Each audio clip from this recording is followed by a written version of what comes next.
নমস্কার বন্ধুরা, আজ আপনাদের দেখাবো বর্ষাকালে জামা কাপড় স্যাঁতস্যাঁতে ও দুর্গন্ধ হয়ে যায়, ভিজে ভিজে ভাব থাকে, সেইগুলো কি করে কাটাবেন।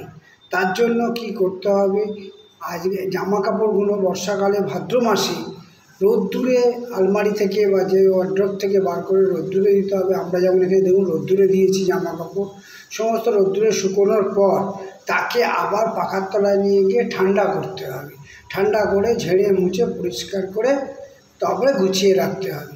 এই রোদটা খেলে জামা কাপড়ে আর পোকা লাগে না। সাধারণত সোয়েটার, কোট, শাল এইগুলোতে পোকা ধরে যায়, তসরের জামা কাপড়ে পোকা ধরে যায় বর্ষাকালে, এবং লেদারের জামা কাপড়ে ফাঙ্গাস ধরে যায়। সেইগুলো কী করে কাটাবেন আমি আজকে সেই ভিডিওটা দেখাচ্ছি। দেখুন আমার এই একটা লেদারের কোট আছে, এই কোটটা কীরকম ফাঙ্গাস ধরে গেছে, স্যাঁতস্যাঁতে ফাঙ্গাস ধরে গেছে।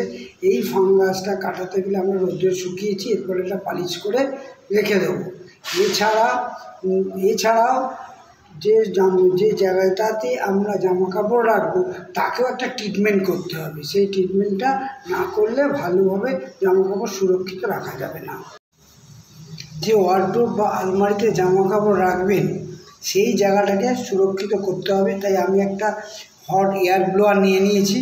এয়ার ব্লোয়ার নিয়ে ওর ভেতরটা ভালো করে গরম করে, চারিদিকে কোনা টোনা সব গরম করে, যদি কোনো পোকামাকড় থাকে তাকে পরিষ্কার করে মেরে ফেলে মুছে তার মধ্যে কিছু ন্যাপথলিন দিয়ে আর পরিষ্কার করে কাগজ পেতে কাগজ পেতে তার উপরে জামা কাপড়গুলো রাখার ব্যবস্থা করছি। এবং এর সঙ্গে কি দিয়েছি না, কিছু নিম পাতার ডাল, নিম পাতার ডাঁটি এবং কাপড়ের মধ্যে শুকনো লঙ্কা মুড়ে রেখে দিই। দেখুন এরাও একটা এয়ার ব্লোয়ার দিয়ে ভালোভাবে দেখুন সমস্ত জায়গাটা ট্রিটমেন্ট করতে হবে। তো এই ট্রিটমেন্টটা না করলে বর্ষাকালে আপনার জামা কাপড়ে আবার পুনরায় রাখার পর ফাঙ্গাস ধরে যায়। তাই এরকম একটা গরম ব্লোয়ার দিয়ে ভেতরটাকে গরম করে, যাতে স্যাঁতস্যাঁতে ভাবটা পুরো কাটিয়ে নিয়ে তারপর মুছে পরিষ্কার করে ন্যাপথলিনের গুঁড়ো এবং নিম পাতা আর শুকনো লঙ্কা, এই নিম পাতা এরকমভাবে ডাল সমেত পাতা আমি এর মধ্যে রেখেছি, আর কিছু শুকনো লঙ্কা কাপড়ে গুঁড়ি করে জামা কাপড় যখন গুছিয়ে রাখবো তার মধ্যে রেখে দেবো।